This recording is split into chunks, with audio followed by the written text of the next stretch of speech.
আমাদের বাংলাদেশে ইন্ডিয়ান দানা দিয়ে ভারত সরকার আমাদের বাংলাদেশ শেষ করে দিল। আমরা চাষি মিলি কিভাবে বাঁচবো? এই সারের দোকানে সার ওই দাম লেগেন বৃদ্ধি দিতেছে, এই তেলের দাম বৃদ্ধি, সারা জিনিস ওষুধের দাম বৃদ্ধি, আমরা কিভাবে বাঁচবো রে? হ্যাঁ, আমার এই 2 নম্বর দানা দিয়ে আমাদের দেশে বাংলাদেশ শেষ করে দিল এই ভারত সরকার। হ্যাঁ ভাই, আপনারা কিছু বলেন।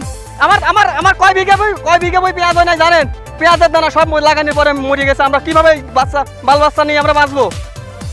হ্যাঁ, ভারত সরকার যা করতেছে এই সরকারের সাথে মিলে আমরা বাংলাদেশে এইসব কৃষি বাঁচবো কিভাবে? কৃষির পর কোনো নাই, উন্নতি নাই, কোনো তালিকাই নাই। এই আমাদের যাই টাকা পয়সা খরচ করে যাই পিস লাগাচ্ছে, যদি সরকার আমাদের টাকা পয়সা দামে দেয় তাহলে তো আমরা কৃষক মানুষ বাঁচি।